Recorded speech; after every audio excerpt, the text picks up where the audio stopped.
trois écrivains qui fréquentent la mort dans la littérature, Catherine Mavrikakis, Élise Turcotte et Jean-Simon Desrochers.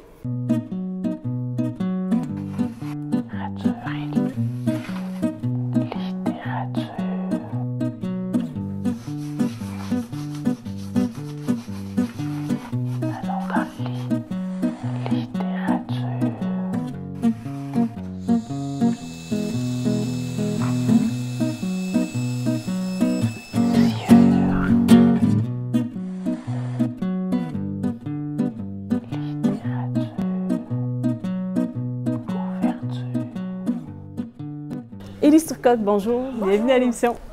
Alors, je vous présente rapidement. Vous êtes poète, nouvelliste, romancière, auteur de livres jeunesse, professeur de littérature au Cégep du Vieux-Montréal. Vous avez écrit et publié près d'une vingtaine d'ouvrages, dont plusieurs qui ont été récompensés de prix, dont La Maison étrangère et Guyana. En 2013, vous faites paraître un très beau livre, Autobiographie de l'esprit, aux éditions de La Mèche, un autoportrait animé. On rentre un peu dans votre atelier d'écrivain. Mais on va parler surtout aujourd'hui de Pourquoi faire une maison avec ses morts, donc publié chez Le Méac en 2007, qui est un livre très poétique où en fait c'est 7 récits qui abordent chacun à leur façon la mort, mais le rapport à la mort et à la vie aussi. Oui, on va en parler. Oui, oui. Si on parle de la mort, on parle de la vie. Forcément, indissociable. C'est un peu le sujet de notre émission. Catherine Mavrikakis, bonjour. Bonjour. Bienvenue à l'émission. Vous êtes romancière, essayiste, professeure à l'Université de Montréal. Vous avez publié entre autres Le ciel de Bay-City en 2008, qui a reçu notamment le Grand Prix du livre de Montréal. Et Les derniers jours de Smokey Nelson, donc, qui est paru en 2011, qui porte sur la mort, sur la peine de mort. Mais aussi en 2014, année très prolifique pour vous, vous avez publié un essai sur la chanteuse Dimanda Galas, Guerrière et Gorgone chez Héliotrope, mais aussi un essai-récit sur le thème de la peau avec Nicolas Lévesque, Ce que dit l'écorce, et votre 6e roman, donc La ballade d'Ali Baba, publié chez Héliotrope. L'histoire d'une femme hantée par son père, Vassili, qui est décédée, mais qui va revenir et faire une demande assez inusitée à sa fille, donc de déterrer ses cendres. C'est un livre sur la relation père-fille, mais qui nous fait aussi voyager dans le temps, puis voyager avec ce portrait d'un immigrant qui, en fait, citoyen du monde, refuse d'arrêter sa course dans un cimetière, on pourrait dire ça. C'est pas la première fois que vous faites intervenir les morts dans vos livres. Dans Le ciel de Bay-City, les grands-parents, je crois, rescapés de la Shoah, vivaient dans le sous-sol. Oui, oui. Pourquoi faire revenir les morts? Qu'est-ce que les revenants apportent à l'histoire? D'abord, je ne fais pas revenir les morts, ils reviennent tout seuls, ils n'ont pas besoin de moi.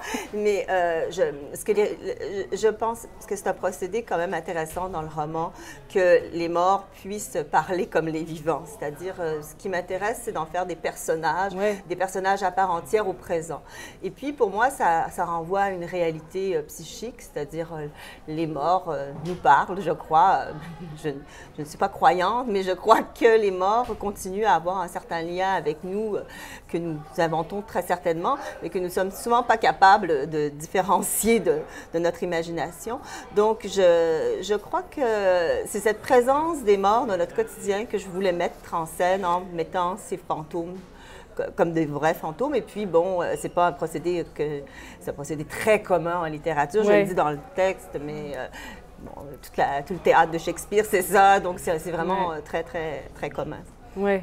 Et dans la ballade d'Ali Baba, la narratrice dit « J'ai toujours imaginé, à tort peut-être, que morte, je connaîtrais enfin une absence bienfaitrice d'émotions trop vives. J'ai toujours pensé que la mort pourrait me guérir de mes tourments ridicules de vivante. » Comment est-ce que la mort peut être un soulagement pour votre narratrice? Mais écoutez, je pense que j'avais lu un livre je crois que c'était de Pierre Monette, où à un moment donné, je crois que c'était sa femme qui était morte, et il disait... Bon, maintenant, je ne me rappelle plus, je ne veux pas déformer, j'aimerais beaucoup le citer dans le texte, mais là, je ne l'ai pas. Il disait, maintenant, au moins, elle est débarrassée de la mort. Et je crois que le fardeau des vivants, c'est d'avoir peur de la mort. C'est que la mort, bon, et même il était au moins content que sa femme ne se lèverait plus le matin en se disant, est-ce que je vais mourir aujourd'hui, j'ai un cancer, etc. Donc, c'est un peu ça. La narratrice espérait que la mort, sa propre mort la débarrassera de la mort, ou que la mort de son père la débarrassera de l'angoisse aussi de la mort des autres, d'une façon complètement folle. Est-ce que si les autres meurent, est-ce que ça nous débarrassent vraiment de leur mort, je crois pas. Oui, c'est ça. Mais il y a quelque chose comme ça dans notre... Il y a comme une espèce de pari d'inconscient qu'on fait malgré tout pour accepter la mort. C'est de ça dont je parle dans le texte. Certain apaisement. Oui, bien, malgré tout, parce qu'autrement, ça serait insupportable. Oui. Mais vous écrivez, en fait, la narratrice dit « Mon père n'était peut-être pas tout à fait mort, n'était-il pas immortel? Comme il me le répétait souvent durant mon enfance, mon père avait toujours été un revenant, jamais là, mais toujours susceptible de réapparaître. » Donc, il y a ce jeu avec le fait du père absent aussi qui revient, finalement, quand il... Mais donner l'immortalité au père, c'est quelque chose, quand même. Est-ce que c'est une manière de refuser la condition de mortel, la nature même? Alors, je pense que mon personnage, c'est pas elle qui donne l'immortalité, c'est le père lui-même qui se la donne. C'est-à-dire le père se montre comme absolument tout-puissant et elle a essayé justement de faire en sorte qu'il ne soit pas tout-puissant dans sa vie. Toute sa vie, elle a essayé de le remettre à sa place de petit père. Mais ça n'a pas marché. Et il est en fait tout-puissant puisqu'il revient des morts. Mais c'est vrai que moi, comme écrivaine, là, je donne une place de toute-puissance au père, mais c'est un jeu que j'ai fait avec la réalité parce que dans la vie, j'ai quand même bien remis mon père à sa place. Il est temps, maintenant qu'il est mort, que je lui donne une place plus grande peut-être, que je lui donne l'omnipuissance qu'il croyait avoir. OK, qu'il n'a pas forcément eu de son vivant. Intéressant. Coincé quelque part entre la vie et la mort, saurais-je retrouver mon chemin parmi les vivants? Reverrai-je un jour les étoiles? Dans quelle pièce de théâtre macabre, dans quelle divine comédie mon père m'avait-il invité à jouer? Dans quelle temporalité étais-je soudain prise? Quand retrouverai-je enfin le monde de ceux qui de la mort ne savent rien encore? Élise Turcotte, vous avez aussi beaucoup mis en scène les morts, la mort dans vos livres. Ça me poursuit d'ailleurs. Je suis encore invitée pour parler de ça. Et j'ai pris mon taxi tout à l'heure devant le cimetière. Je suis là, voyons, qu'est-ce qui se passe avec moi? Les signes, c'est sans les. Mais dans Pourquoi faire une maison avec ses morts, ça s'ouvre sur ces phrases « J'ai toujours trop pensé à la mort. Du plus loin que je me souvienne, elle s'est manifestée à moi sous des formes diverses.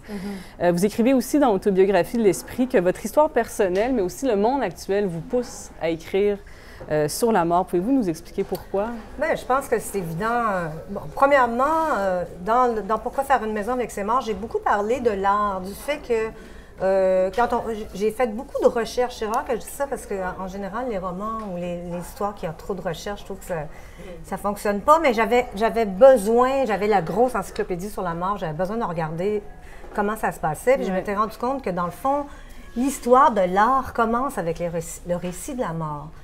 Et dans nos sociétés, ce récit-là est un peu occulté. C'est peut-être pas le bon mot, occulté, mais en fait, coupé. Le récit est coupé. Et je me demandais pourquoi. Et c'est pourquoi j'ai fait ce livre-là. Je faisais le pari de me dire, je vais faire un livre qui va parler que de la mort, dans toutes les manières possibles. Et c'est une façon de faire une maison avec ces morts, d'écrire. C'est ça que je me suis rendu compte en l'écrivant.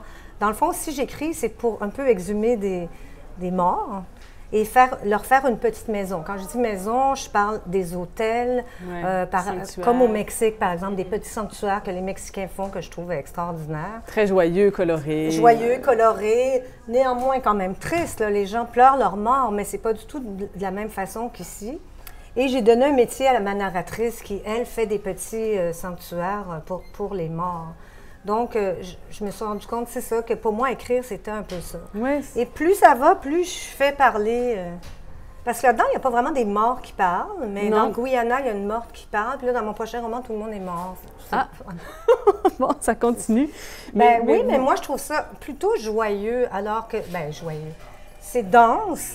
Mais il y a une joie là-dedans. Mais vous savez, les gens ne veulent pas qu'on parle de ça, du tout. Moi, quand ce livre est sorti, juste la couverture, tout le monde mettait un post-it au Salon du Livre. Ils mettaient quelque chose sur le crâne. Quand même. Alors que moi, je trouvais la couverture belle, des squelettes qui arrosent leurs fleurs. Moi, je trouvais ça super beau. Oui, mais pourquoi c'est tabou encore de parler de la mort? C'est une question. Je ne sais pas si c'est tabou. On en parle beaucoup dans un sens. Mais pas dans le sens de la littérature. Dans le sens de la littérature, comme dit Catherine, tous les écrivains parlent de la mort. Puis moi, quand ce livre-là sortait, même mon éditeur, tout le monde me disait, tu ne dois pas mettre le mot mort dans ton titre. Là, j'ai fait une recherche, j'ai vu qu'il y en avait plein de livres avec le mot mort. Mais même aujourd'hui, on n'aime pas ça. Donc, on aurait coupé le récit de la mort. Oui. On a coupé un lien. En tout cas, il y a eu une époque où on veillait nos morts. C'est sûr que là, c'est plus le cas. Je ne veux pas revenir Est-ce que vous avez l'impression qu'on a coupé le récit de la mort, qu'il y a quelque chose qu'on raconte? Je crois que la littérature, elle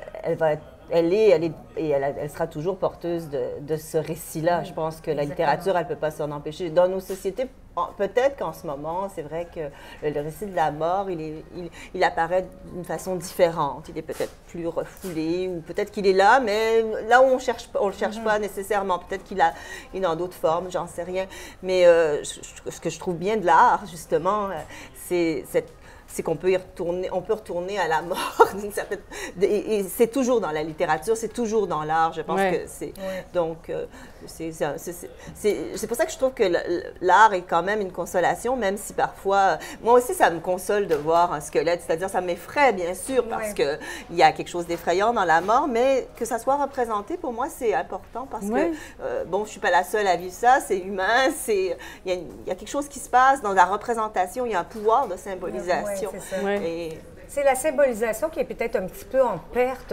Je dis ici, là, pas partout dans le monde, mais on va vite, hein, la mort de quelqu'un meurt tout de suite au four. Puis il faut faire son deuil rapidement. C'est quelqu'un m'a encore dit cette semaine, un deuil, ça dure 2 semaines. Là, je comprends pas trop c'est quoi cette affaire. Il y a une date. Il y a une date de péremption. Mais en même temps, je trouve que ça va avec le récit sur l'art aussi, parce que l'art est peut-être parfois en train de perdre une fonction symbolique qui est importante. Non, elle ne le perd pas, mais c'est-à-dire, parce qu'il y a plein d'artistes, il y a plein d'écrivains. Catherine écrit sur la mort, moi aussi. Il y a des artistes qui la mettent en scène au théâtre, dans les musées. Mais on dirait que les gens ne voient plus à quel point c'est important et c'est consolateur, comme le dit Catherine. Moi, j'aime qu'on en parle, même, mais j'ai encore super peur, puis je trouve que c'est encore le scandale. C'est encore scandale. Oui. Entre la mort et moi, il y a une histoire d'amour. Je vis dans l'angoisse de perdre un jour sa trace et qu'elle me retrouve quand je l'aurai oubliée. C'est pourquoi je compose des épitaphes comme d'autres écrivent des cartes de souhait. J'écris le livre des morts. J'écoute, j'interprète les indices, puis je ramène les trop vivants sur terre. Et dans ma chambre, seule, je pleure les morts de tous ces étrangers. Les miens attendent. Pour eux, je ne sais comment pleurer. Faire revivre les morts, je reviens à vous, Catherine Malkakis. Dans votre roman, La balade d'Ali Baba, la narratrice, c'est une spécialiste d'Hamlet. Puis, donc, c'est ça. C'est aussi... Ça permet au temps de sortir de ses gonds, comme elle dit, comme dans Hamlet. Est-ce que c'est une manière d'échapper aux contraintes temporelles, aux contraintes de l'histoire, de la narrativité, aussi se donner cette liberté-là de mêler? Oui, bien, c'est sûr que moi, ça a été... dès que j'entrais dans cette contrainte-là, dès que je me permettais ce jeu-là, dès que je me mets à faire parler les morts, je suis plus tout à fait dans le rapport à un réalisme pur. Je peux entrer dans autre chose et je peux jouer avec la structure même de la chronologie. Mon texte est joue beaucoup sur les temps et très peu chronologique parce que justement, on a l'impression que le temps peut apparaître et les moments sont des revenants eux-mêmes, c'est ça. Donc ça m'a permis ça. Moi, je trouve que bon, peut-être les morts, mais la littérature en général, d'après moi, elle peut tout. C'est ma foi là-dedans, là, je suis croyante. C'est que pour moi, la littérature peut tout. Et donc, il faut juste qu'elle se le permette. Et c'est pas... Le réalisme, c'est quelque chose qui m'intéresse, mais c'est pas nécessairement ce qui m'intéresse le plus en littérature. Ou alors un réalisme qui va transcender le réel. Le réel. Donc ça s'inscrit dans votre démarche. Oui, mais je ne voudrais pas dire ça non plus, parce qu'il y a des auteurs réalistes que j'aime beaucoup qui s'en sont tenus à essayer de décrire au plus proche la réalité que j'aime aussi. C'est parce qu'à un moment donné, même décrire la réalité, ça la fait éclater, ça la fait jaillir dans tous les sens. Mais c'est vrai que moi, ce que j'aime dans la littérature, c'est les pouvoirs qu'elle a, même les pouvoirs presque magiques qu'elle a. Oui, dans celui-là. Oui, c'est ça. Je suis tout à fait d'accord avec ce qu'elle vient de dire. D'ailleurs, il y a un aspect très jubilatoire à faire parler les morts. On s'amuse. Alors que les gens nous posent des questions, ça a dû être dur à écrire. Oui et non, parce que c'est vraiment le fun d'avoir de la liberté. et d'être un petit peu en dehors du réalisme, justement, mais quand on écrit. Donc, faire parler les morts, ça nous amène complètement ailleurs. Ça donne une grande liberté. Puis ça s'inscrit dans la vie, vu qu'il y a un vivant qui porte le mort. Enfin. Ben, je pense que la littérature, comme le cinéma d'ailleurs, ça a toujours à voir avec les fantômes. Dans un sens, on fait parler quelqu'un qui n'est pas là. Ça a même à voir avec notre propre double fantomatique. Ou, je ne sais pas si c'est un double ou quoi, mais... Ou même moi, dans l'autobiographie de l'esprit, j'ai écrit à un moment donné, maintenant je vis avec l'idée...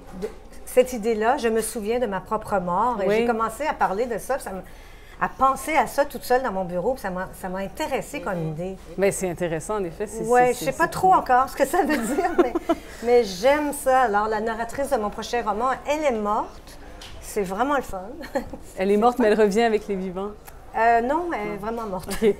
Et vous écrivez aussi la mort est plus vivante qu'on ne croit. Elle grouille de vie. Ah, c'est horrible. Tout travaille à son accomplissement jusqu'au dernier souffle. Oui, c'est horrible. Qu'est-ce que vous voulez dire? Bien, parce que c'est un travail mourir. Hein. C'est très difficile. C'est pas vrai là, que les gens meurent comme ça à l'hôpital en souriant. Là. Ça, c'est pas vrai. Là. Cette affaire de on meurt du cancer, mais à la fin, on est toutes bien. Non, c'est faux. non, c'est pas ça du tout.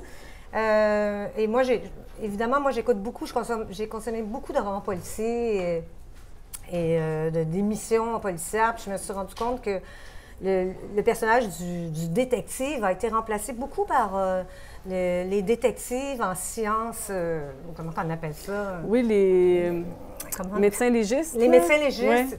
Ouais. Et je me rends compte que c'est assez intéressant, ça. Ça me fait penser à un écrivain, dans le fond, que essayer de savoir à quelle heure c'est mort, le cadavre. Il y a un site aux États-Unis où ils étudient les compositions des cadavres. On appelle le body farm, c'est incroyable. Donc, le corps ne meurt pas en une seconde. C'est un travail très difficile. Donc, c'est vrai que ça grouille de vie, d'insectes, et je ne veux pas rentrer dans les détails. Mais là, on va recevoir un autre écrivain, Jean-Simon Desrochers, qui lui aussi ressuscite les morts. La vie et la mort sont souvent imbriquées dans le roman, dans la fiction, mais c'est auprès d'un poète que je vous suggère d'aller jeter un coup d'œil. Michael Trahan a fait paraître Nœud coulant en avril 2013 au Cartanier. C'est un premier recueil de poésie, mais on est vraiment face à un grand poète. Ses vers sont extrêmement dépouillés, c'est assez sombre, puis il explore des territoires qui sont soit lugubres, soit très lumineux, mais on plonge vraiment tête première entre la vie et la mort. Michael Trahan a d'ailleurs remporté pour ce recueil-là le 35e prix de poésie Émile Nelligan, ainsi que le prix Festival de poésie de Montréal 2014. C'est un excellent premier recueil de poésie. Jean-Simon Desrochers, bonjour, bienvenue à l'émission. Je vous présente rapidement, vous êtes romancier, poète, professeur de création à l'Université de Montréal tout récemment, depuis juin. Encore sous garantie. Bon, parfait, félicitations. Vous avez publié 2 recueils de poésie aux Herbes rouges, L'obéissance impure et Par le seul, qui a reçu le prix Émile Nelligan en 2003. Mais aussi 3 romans, La canicule des pauvres en 2009, Le sablier des solitudes en 2011 et Demain sera sans rêve, donc le dernier roman en 2013, aux Herbes rouges toujours, qui est l'histoire de Marc Riopel, qui met fin à ses jours au début du roman.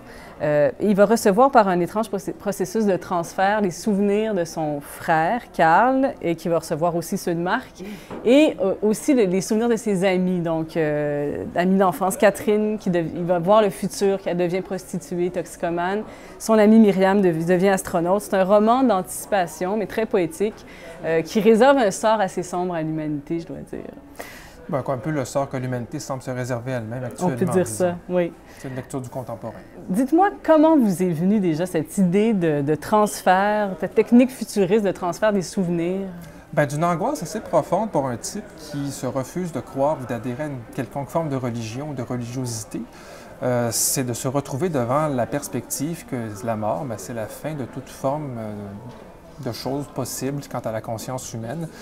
Et je me suis mis à bricoler l'idée comme ça dans mon petit jardin secret de me dire, mais si jamais l'éternité existait réellement et qu'elle était une fabrication humaine, pourquoi pas?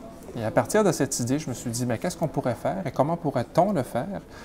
Et l'idée de Demain sera sans rêve est un peu cette idée que si l'éternité devient une fabrication humaine, alors demain est réellement sans rêve. Oui, on peut dire ça. Mais c'est cette idée de briser le mur entre les vivants et les morts, ça vous intéressait? Oui, encore faut-il qu'il y ait des morts réelles dans tout ça ici. On parle d'une fiction qui est métafictive, qui devient encore un peu plus métafictive et qui se déboîte et se réemboîte. C'est un jeu un peu formel peut-être, mais bon, il faut bien s'amuser comme écrivain de temps en temps dans l'espace d'une œuvre. C'est mon petit livre illisible pour certains, tant mieux, j'aime bien ça. L'idée de Demain sera sans rêve était d'explorer essentiellement le fait que l'écriture du souvenir dans l'esprit humain suit un fil émotif qui défie toute forme de logique ou d'organisation logique et d'organiser une narration comme celle-là. Le dispositif narratif que je me suis donné est justement cette capacité d'envoyer des souvenirs aux morts. Mais la cohabitation des morts et des vivants, on est constamment dedans. On cohabite constamment avec nos morts. Expliquez-nous. Mais on est constamment dedans. Nos morts sont toujours là. Quand on parle de littérature, on n'arrête pas de parler de morts. On n'arrête pas de parler de l'archive, en tout cas d'un travail, d'une pratique de ces morts. On est constamment dans l'ombre de quelque chose d'autre. On le voit moins en Amérique du Nord. Nos immeubles sont jeunes, nos rues sont récentes, quoique en ruine. Mais on va en Europe, on va partout ailleurs. Oui, on se promène dans des jardins qui ont 4 siècles. Des fois, on se promène sur des chemins, sur des ponts romains qui sont debout depuis 2000 ans. Donc, l'histoire est partout, et derrière l'histoire, mais il y a toujours la mort. Oui.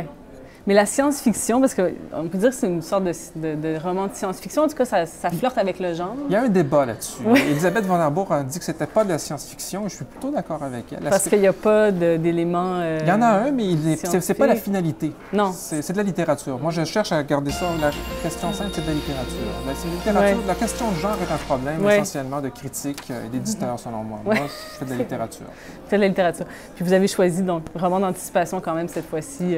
Oui. Va faire plaisir. Oui, puis bon, mais ça traite aussi de suicide individuel, mais on pourrait dire de suicide, en tout cas de fin du monde collective. L'humanité va vers sa propre mort. Il y a une sorte de, on pourrait dire qu'il y a une sorte d'autodestruction dans votre roman de l'humanité. Comment est-ce que vous expliquez ça? Est-ce que c'est un thème que vous voulez explorer? Bien, je l'explorais déjà dans la canicule des pauvres, d'une certaine manière, en créant une canicule quasi impossible qui témoignait d'un dérèglement climatique évident. J'ai fait des recherches énormes pour Demain sera sans rêve. En fait, mon cahier de recherche fait 3 fois le volume du livre. Je ne sais pas ce que je vais faire avec ça un jour, mais j'ai consulté tous les rapports du GIEC, qui est le groupe d'études sur le climat. Il y a à peu près 5 ou 6 rapports du GIEC qui remettent tous les 4-5 ans pour nous dire à quel point ça empire et ça va mal. Donc, on est au seuil d'une étape du vivant, et non pas seulement de l'humanité, mais du vivant, où on est sur le bord d'une extinction massive. On est en train de perdre quasiment 25 des espèces de la biomasse dans la diversité. Ça s'est produit par ailleurs dans l'humanité, mais pour ça, il fallait qu'un astéroïde tombe. Mais là, cette fois, l'astéroïde, semble-t-il, c'est nous. C'est nous. Mais encore là, est-ce que c'est vraiment nous? Il y a des climato-sceptiques qui vont dire que non, ce n'est pas nous et qu'on prend la place d'un certain Dieu dans notre grand imaginaire de toute puissance positiviste du 20e siècle. Est-ce que ça change notre rapport, justement, à la mort, dans l'art? Je sais, Élise Turcotte aussi, vous en parlez Oui, j'ai inventé une fin du monde dans Pourquoi faire... Bien, pas une fin du monde, une fin d'un petit monde dans une ville, une catastrophe. Mais je pense qu'il y a beaucoup de récits de fin en ce moment au cinéma, par exemple, ou dans la littérature. En effet. Ça ne doit pas être pour rien. Et je pense que c'est vrai qu'on est en train de s'autodétruire, mais en même temps, il faut relativiser. Il faut relativiser, mais c'est très intéressant pour un écrivain de travailler là-dessus parce que moi, j'aime toujours travailler sur des états de personnages qui sont en train de basculer dans quelque chose d'autre. Donc, il faut les mettre un peu en situation... C'est propice pour oui, c'est raconter. Propice à ça, mais en même temps, peut-être qu'on essaie de rattraper quelque chose en continuant à écrire les livres qu'on écrit. Et quand tu parlais de ton livre, tu disais il est illisible pour certains, bien tant mieux. Tu sais, tant mieux, moi je suis contente de ça. Et il y a quelque chose qui va continuer, c'est la littérature pour nous, parce qu'on est des écrivains. Donc il faut continuer à écrire malgré c'est René Lapierre cette fin-là. C'est René Lapierre qui écrivait que la littérature, contrairement à ce que disait Blanchot, ne va pas vers son épuisement, mais va où on ne l'attend pas, va où elle doit se diriger. Exactement. C'est un peu cette idée-là de tenter de mélanger l'anticipation et un imaginaire de la fin qui sera une fin du monde, mais qui est aussi la fin d'un seul. Et il y a quelque chose de très réconfortant à l'idée qu'avec soi, le monde s'éteindra. Oui, ou pas, ça dépend. Il y a des gens que ça les angoisse. Mais tout ce qui angoisse peut réconforter. C'est un des grands paradoxes de l'être humain. Demi-sommeil où vous existez à peine. Le froid n'est qu'une idée sur votre peau. Karl, Catherine, Myriam, pourquoi eux? Pourquoi leurs souvenirs et non les vôtres? Comment votre frère a-t-il pu vieillir? Il a parlé d'une technique. Ce serait une possibilité du futur? Envoyer des souvenirs aux mourants? Je comprends pas. Vos pensées s'envasent une à une, des images sans mots, des sentiments sans idées, des émotions fades. Carl, Catherine, Myriam. Je voulais revenir peut-être aussi au corps, parce que vous parliez tout à l'heure de le corps mort qui grouille de vie. Parce que Jean-Simon Desrochers, vous vous intéressez beaucoup au corps, sexe, drogue, expériences sensorielles extrêmes dans tous vos romans. Est-ce que la mort ou peut-être l'agonie est une des expériences pour vous les plus intéressantes à écrire? Toutes les expériences m'intéressent parce que je n'ai pas envie de les faire moi-même nécessairement, donc je les fais à travers la littérature. Je vais évidemment faire l'expérience de la mort un de ces jours, j'espère pas demain matin, mais la littérature me permet de simuler énormément d'expériences et le niveau de précision que je m'impose dans la rédaction de ces expériences-là, dans la création littéraire de ces expériences-là, est une manière de m'y enfoncer presque réellement. C'est un réel fabriqué, c'est une réalité que je me constitue pour aller jouer plus librement dedans et ensuite mener une vie d'écrivain, somme toute, assez rangée. Oui, c'est que ça vous compensez. Ou je décompense, c'est ça. Mais est-ce que vous croyez, je vous pose la question à tous les trois, parce que vous parliez tout à l'heure du fait que depuis le tout début de l'humanité, les premières formes d'art se portaient sur l'histoire de la mort. Est-ce que vous pensez que l'art est forcément intimement lié à la mort? Un commentaire sur la mort? Catherine? Je ne savais pas quoi vous répondre pour avoir l'air très intelligente. Ou peut-être, je pourrais poser la question autrement, mais est-ce que l'artiste est, selon vous, quelqu'un qui a une conscience aiguë de la mort? Moi, je l'ai souvent remarqué, mais c'est peut-être pas une loi absolue, là, mais quand même, beaucoup, pas juste des écrivains, là, des artistes en général, ils sont habités par ça, plus que d'autres. Oui, tout à fait. Oui, je le crois, probablement, oui, mais je crois aussi qu'il y a des gens qui sont habités par la mort et qui ne feront pas. Ils ont peut-être raison de ne pas faire de littérature ou d'art, mais en fait, ce qui m'embête dans le discours sur la mort en ce moment, c'est le discours de la responsabilité. C'est-à-dire que, dans le fond, on est responsable du cancer, on est responsable des formes de mort, on est responsable, bon, si jamais l'écologie, je pourrais tenir un discours écologique tout de suite, mais disons que je vais me faire l'avocat du diable, c'est-à-dire, j'aimais beaucoup le film de Lars von Trier, Mélancolia, où, justement, la planète est complètement détruite, alors que c'est pas notre faute, il y a juste un astéroïde qui nous tombe dessus. Vous voyez, j'aime aussi le fait que la littérature peut nous débarrasser de ce sentiment de responsabilité qu'on doit avoir comme citoyen, comme on doit avoir. Je pense qu'il faut vraiment faire attention.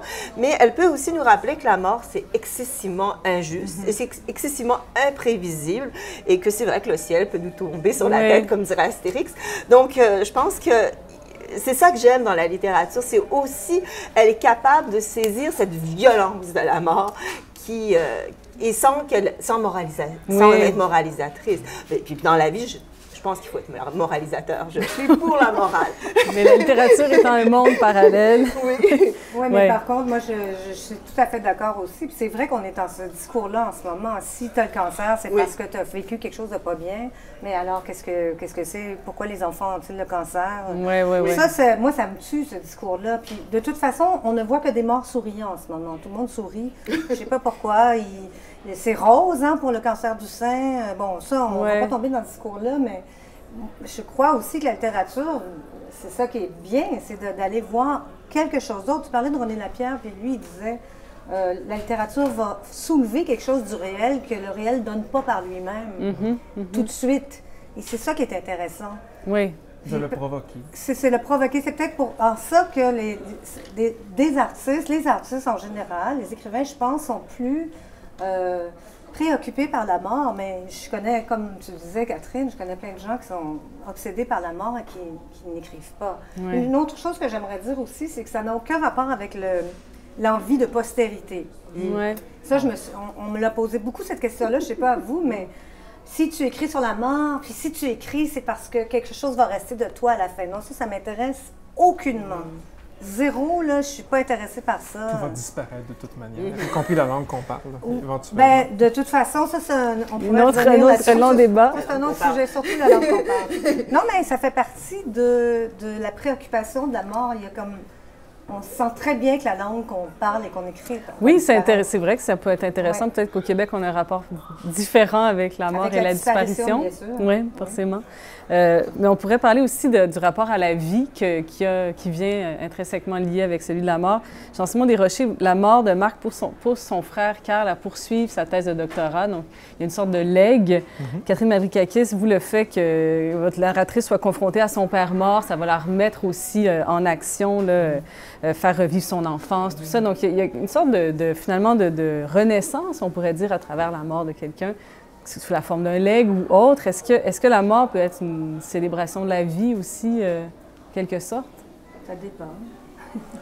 Ça dépend qui est mort. Ça dépend du moment. Ça dépend du moment, parce que dire renaissance, ça donne encore une cause ou un but à la mort, alors que la mort... Qu'il n'y en aurait pas. Je crois qu'il n'y en a pas Non. tant que ça. Mais je pense que la conscience de la mort doit nous donner un sentiment de célébrer, de célébration de la vie. Ça, je pense que c'est un peu ça que j'ai voulu vous montrer, c'est-à-dire que ma narratrice, qui était vraiment ennuyeuse, son père qui a cette conscience-là, même s'il n'y croit pas, il a su vivre. Hein, et je pense que c'est un peu le pari. S'il y a quelque chose à apprendre de la mort, moi, je pense qu'il n'y a rien à apprendre. Ouais. Bon. Mais s'il y avait quelque chose à apprendre de la mort, c'est, vivons pleinement, grandement, un peu même grandiosement. J'espère qu'on est capable de faire des choses un peu fastueuses, même si nos vies sont évidemment coincées, mais essayons de penser que ça va finir de toute façon. Oui. C'est ça. Mais il y a cette idée, en tout cas, en vous lisant, qui me venait j'ai l'impression d'écrire sur la mort aussi, c'est une sorte de... C'est comme une façon de ne pas être capable de faire le deuil de la vie. C'est comme d'être très attaché à la vie, assez pour...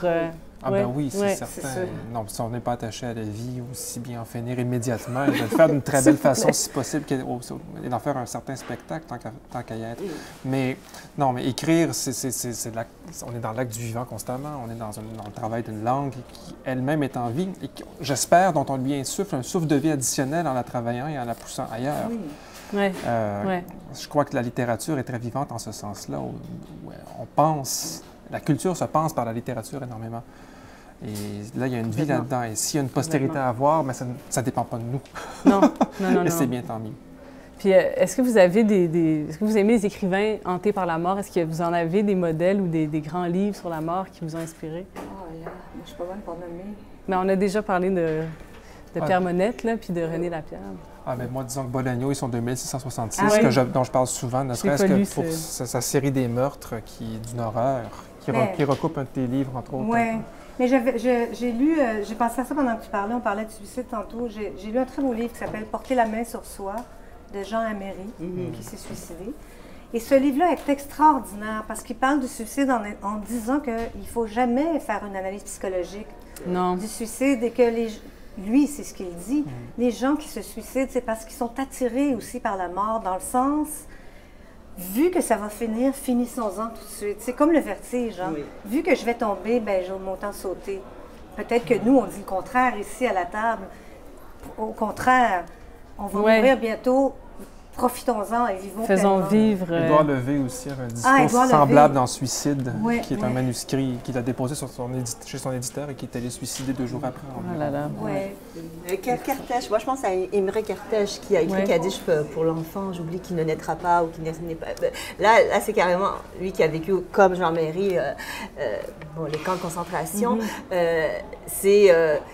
Là, c'est une prière pour l'enfant qui n'est pas né. Ça, je trouve ça, on est même avant le suicide. On est dans celui qui ne veut pas avoir d'enfant et ne pas mettre au monde parce qu'on devra affronter la mort.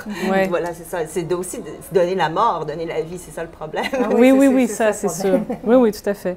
Est-ce que vous cherchez à être serein avec la mort ou au contraire, vous aimez justement rester hanté en quelque sorte? Je ne veux pas rester hanté, mais j'arrive... Moi, la sérénité, ça m'aide. Non. En tout cas, je suis pas rendue là. C'est comme le vieillir. Il paraît que je pensais que c'est un leurre. C'est fun. Oui, c'est un leurre. C'est pas drôle du tout. C'est scandaleux et c'est plate. Là. C'est pas le fun. Donc, je tiens pas à rester hantée. Je tiens pas à mon angoisse, mais je ne serai jamais sereine par rapport à ça. Il y en a qui disent, si vous écrivez là-dessus, ça va vous rendre... Non, au contraire. Non, hein? Non, je crois pas. Moi, je dois vous dire, les gens sereins m'énervent. Bon, merci. Faisons donc le procès. Moi, je ne peux pas supporter les gens sereins. Non, mais je n'osais pas le dire comme ça, mais exactement. Parce que vous croyez que c'est pas vrai? Non, je sais pas. Mais c'est peut-être vrai. C'est peut-être vrai, c'est ça le pire. Mais je crois que j'aime le tourment. J'aime ça. La sérénité, je peux la trouver partout, en fait. C'est-à-dire, je trouve que c'est la chose la plus facile à trouver en ouvrant la télévision, en allant me promener. Non, j'aime bien aller chercher autre chose. Oui, bien, continuez, parce que vos livres sont passionnants, hantés, comme ils sont. Merci beaucoup à vous trois. Merci. Je rappelle donc Élise Turcotte, Pourquoi faire une maison avec ses morts, mais aussi la belle autobiographie de l'esprit qui est publiée à la Mèche. Jean-Simon Desrochers, Demain sera sans rêve, aux Herbes rouges, et Catherine Mavrikakis, La balade d'Ali Baba, et Les derniers jours de Smokey Nelson chez Héliotrope. Merci. Voilà, c'est tout pour nous cette semaine. Je vous remercie d'avoir été là. Je remercie la librairie Monet de nous accueillir dans ses locaux. Je vous souhaite bonne lecture. Au revoir.